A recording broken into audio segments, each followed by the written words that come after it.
this trade war, and make no mistake, what Donald Trump has declared against the rest of the world, and specifically and importantly against China, you'll recall his one exception was Russia. No tariffs on Russia. Putin gets whatever he wants in Trump's world. But in his trade war against China and his trade war more generally, who's going to win? I mean, the Chinese have been around for a couple thousand years. They have this cultural sense of we will make it through. We will survive almost now. I mean, you had famines during the Cultural Revolution. You had mass persecution. You had mass imprisonments under Mao Zedong. And yet the Chinese pushed through. I lived in Beijing. November of, I forget what year it was, must have been 87, I think, at the acupuncture teaching hospital in Beijing. I was there to study acupuncture and practice on unsuspecting patients. It was a fascinating experience, and I learned a lot. And one of the things that I learned, and this was at a time when China was still in power, I was there, just 6 months before Tiananmen, or maybe a year before Tiananmen Square, as I recall. Actually, maybe it was a couple of years before. But in any case, it was still a very, very poor country. But the people are incredibly resilient. And Chairman Xi, or President Xi, is not going to be taking any crap at all from Donald Trump. And China is now responding to our tariffs, to our trade war, with ridicule, which is one of the most effective ways to take down a guy who wants to be an emperor, who wants to be a king, is to make fun of him. And the Chinese are really doing a great job of that. The President Xi yesterday warned that Trump's tariffs would backfire. He said that soon, quote, now keep in mind, J.D. Vance had referred to the Chinese workers as peasants. The Chinese did not take that, well. So President Xi said, those peasants in the U.S. will wail in front of the 5,000 years of Chinese civilization. Yeah. Jia Balong, who is the top official overseeing Hong Kong and Macau, he says our administration, the U.S. decision to levy this 145% tariff is, quote, brutally unreasonable and extremely shameless. He says the U.S. isn't after our tariffs, but our very survival. This will eventually backfire on itself. And of course, China put 125% levy on all things American. But most importantly, I think it appears that China is starting to, number one, dump treasuries, and number two, is refusing to export to the United States 9 rare earth minerals that without which we can't build chips, we can't build high quality motors for EVs and other industrial applications. We can't build high quality displays, dysprosium, yttrium. We can't build jet fighters. We can't build battleships. China, by the way, is in the process of building over 100 warships right now. We're building 3. And China just said, okay, we're not going to take any more Boeing jets. Most of the commercial fleet in China is Boeing jets. They're developing their own domestic jet industry, and they're saying enough already. Air China, China Eastern Airlines, and China Southern Airlines, the 3 big airlines in China, had planned to take delivery of 45, 53, and 81 Boeing planes, respectively, this year, next year, and in 2027. This is billions of dollars worth of airplanes that Boeing already has contracts for. They've already, started to build. And now Beijing has asked that the Chinese carriers halt all purchases and parts from the United States. They're just going to do it themselves. Trump thinks he's bringing manufacturing back to the United States. A, he's not. No company in its right mind would respond to Trump's on again, off again, hey, who's going to give me a $20 million campaign contribution? I'll give you an exemption to the tariffs. BS. No company's going to respond to that. And what's it doing with China? Well, China is just getting more self-reliant. They're saying that's fine, you know. Exports to the United States are only 15% of China's GDP. I mean, it's a big chunk. It's the largest chunk of all the various export chunks, but it's only 15%. They can take that hit. And it will incentivize, it is incentivizing them to become more domestically independent, which they've been working on, by the way, for quite some time.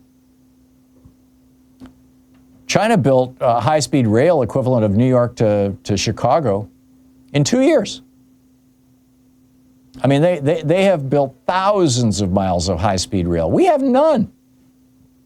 I'm talking true high-speed, 300-mile-an-hour bullet trains kind of thing. We got nothing. Why? Because Republicans always veto any kind of legislation that might expand Amtrak.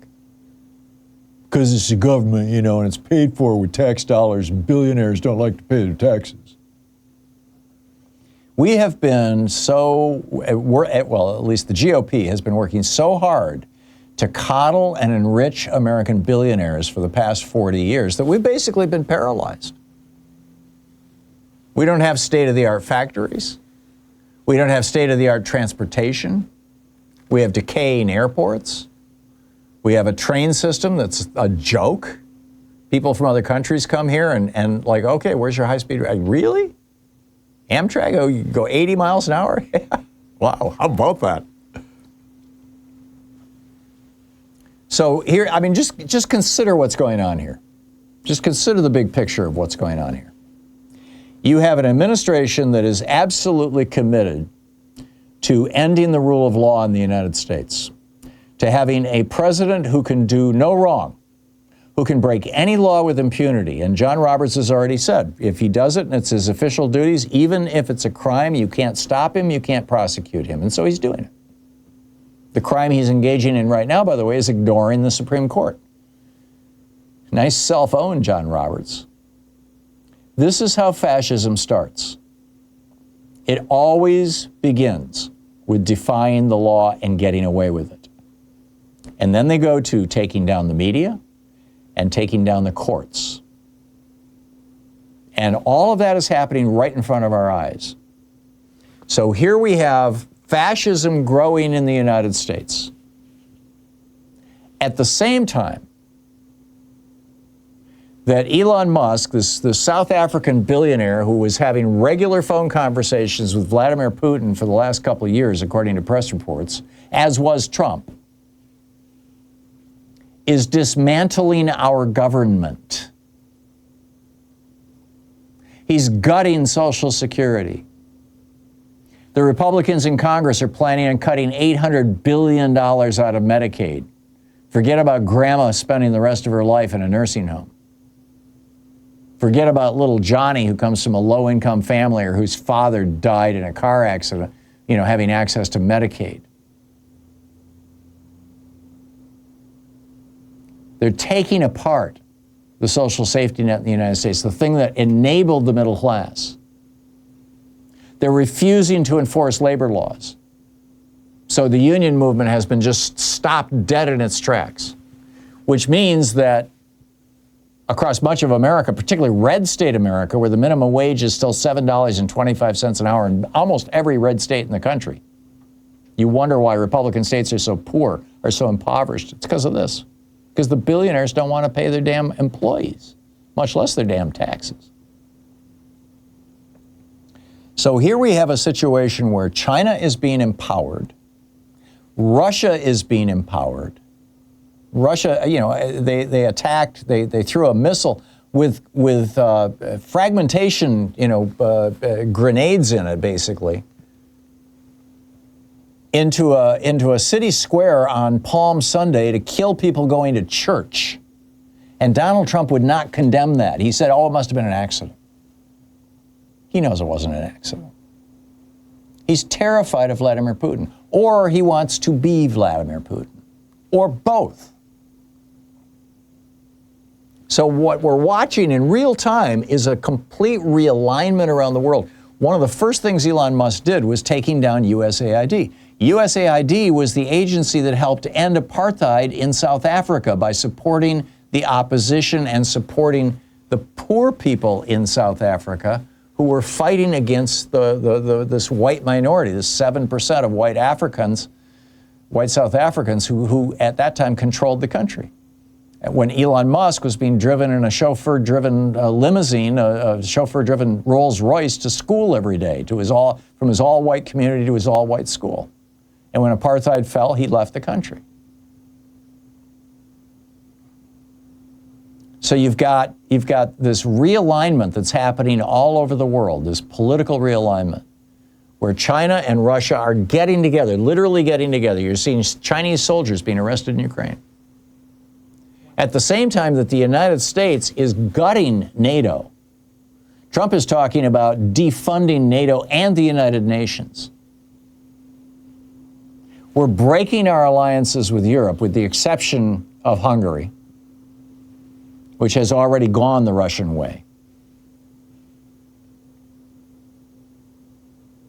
You're looking at the end of the American century. You're looking at the end of American dominance of the world economic system and possibly the end of the dollar as the reserve currency of the planet. And we benefit tremendously from that. It's one of the reasons why America is as rich as it is. If Vladimir Putin and President Xi had sat Donald Trump down and said, hey, Donald, you're going to be president in a couple of days. Here's what we want you to do. I can't think of a single thing he would have done differently. Gut the American government, destroy Americans' faith in their government, make the world hate, the free world hate America, destroy, tourism to America. America is no longer an example to the world. Defy the rule of law.